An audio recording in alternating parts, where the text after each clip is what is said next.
Hello everybody, Sala and you guys are welcome to this exciting course on C Sharp. In this course, we are learning C Sharp step by step. So we are in the methods section of this course and the last lecture was the very first lecture on methods. That lecture was very detailed and we learned to code methods in C Sharp. Let's move on and talk more about methods. Like I told you in the previous lecture, we would need 8 to 10 lectures to cover methods in C Sharp. In this lecture, we will try to understand variables scope in the method. So let's move on. Here we have a code we wrote in the previous lecture.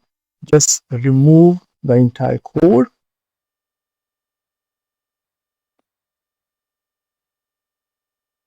And in methods in C Sharp, our topic is variables scope. Variables scope is a common and important term in programming. We discussed this term in relation to the methods and classes. So as we are learning methods, we need to cover and understand this term. Variable scope is all about two things. Number one, availability, and number two is life cycle. That means when we talk about variable scope, we discuss its availability and the life cycle. We have a method that returns the length of the string. The name of the method is length of the text, and it will simply take a string variable s and return the s of length.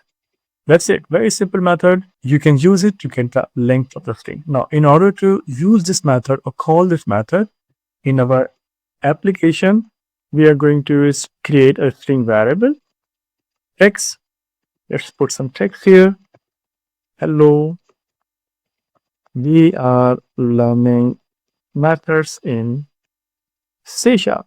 Now we want to get the length of this string, and here we have a method for that. So in the right line, we can call length of the text method and can pass our string object to the method. As we run the program, you will see the length of this string object, but we are not going to run this application now. Now, the fourth point, availability. Availability simply means if the variables of a method are available outside of the method or not. Variables of a method, that means the variables we create inside a method are not available outside of the method. All the variables which are created inside the method are always local. So availability for the variables of the method is always local.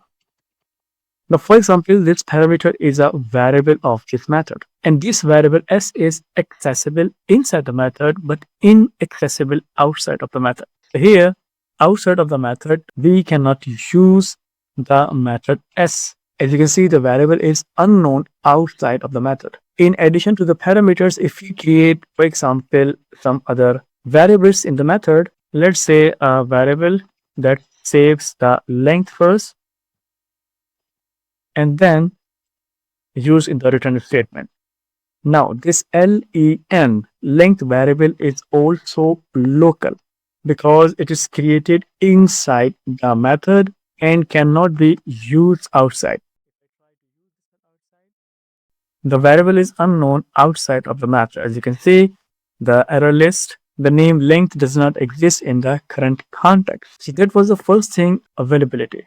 Now we know all the parameters and the variables created inside the method are local. The second point here is life cycle, and it's also important to understand. You know one thing from the previous lecture, and that thing is, in order to execute a method, we must call it. Without making a call to the method, this piece of code will never be executed. And once the method call is over, that means you call the method is executed, and the control goes back to the calling position. So once this entire cycle is over, this method is simply removed from the memory. And so does the variables. That simply means the variables, these local variables, are only created when the method is called. And when the method is fully executed and it's now time to return control back to the calling position, all these local variables are destroyed in the memory. The life cycle of all the variables inside the method is very short. They only lives under the execution of the method. When the method is finished, all the local variables are destroyed. They are simply removed from the memory.